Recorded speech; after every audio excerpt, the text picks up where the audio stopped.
السلام عليكم ورحمة الله. الحمد لله وكفى وسلام على عباده الذين اصطفى.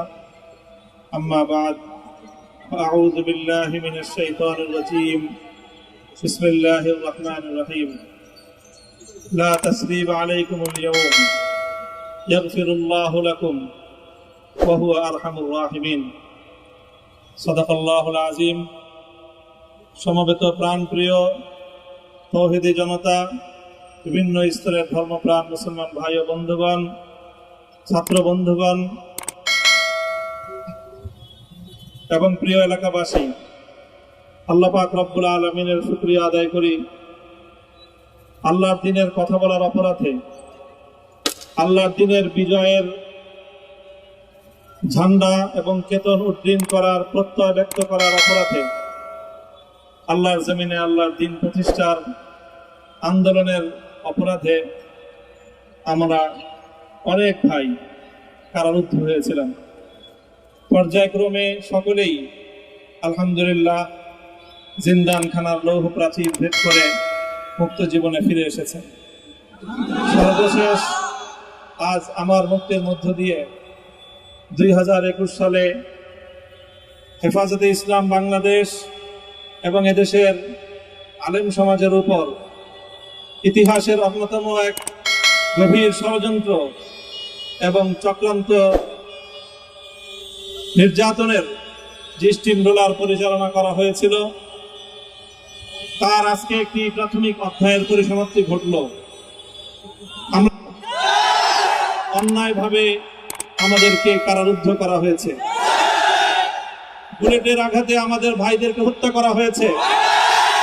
আমরা যখন আমাদের সন্তানদের লাশ এবং তাদের সেই মরদেহকে সামনে রেখে আমরা যখন আমাদের ন্যূনতম প্রতিবাদটুকু উচ্চারণ করতে গিয়েছি, তখন আমাদেরকে কারারুদ্ধ করা হয়েছে, আমাদেরকে নানাভাবে নিষ্পেষণ করা হয়েছে, আমাদেরকে জনগণ থেকে বিচ্ছিন্ন করার সব ধরনের অপচেষ্টা চালানো হয়েছে।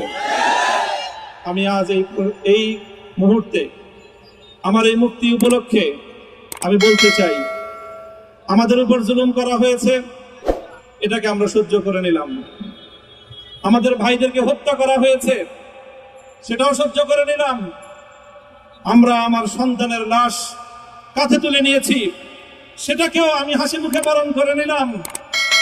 আমাদেরকে অপমান এবং লাঞ্ছনার সব ধরনের ষড়যন্ত্রের সম্মুখীন হতে হয়েছে, সেটাও আমরা হাসি মুখে বরণ করে নিয়েছি।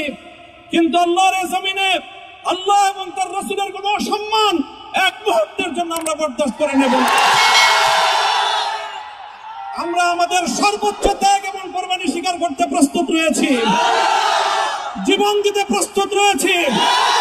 আল্লাহর জমিনে আল্লাহর দ্বীনের ঝান্ডা সমুন্নত করেই আমাদের যাত্রা থামবে ইনশাআল্লাহ।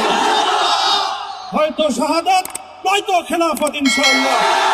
আল্লাহর জমিনে খেলাফত প্রতিষ্ঠার যে আওয়াজ আজ পৃথিবীর দিকে দিকে উচ্চারিত হচ্ছে, সে আওয়াজ বাংলার জমিনে খেলাফতের এই আন্দোলনকে চূড়ান্ত গন্তব্যে পৌঁছাবে ইনশাআল্লাহ।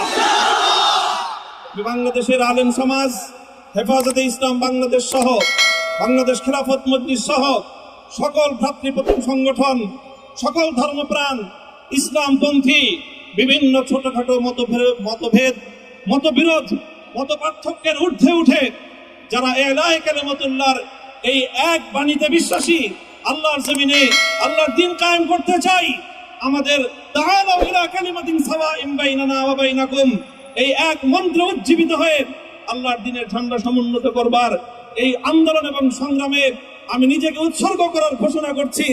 এবং আমার সকল ভাইদেরকে, আমি সকল উলামায়ে কেরামকে এবং ধর্মপ্রাণ মুসলমানদেরকে, ইসলামী নেতৃত্বকে ঐক্যবদ্ধভাবে এই সংগ্রামের ঝান্ডা সমুন্নত করবার, ধারণ করবার আহ্বান জানাচ্ছি।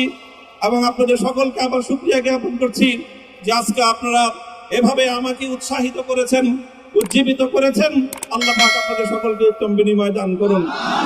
প্রিয় ভাইরা,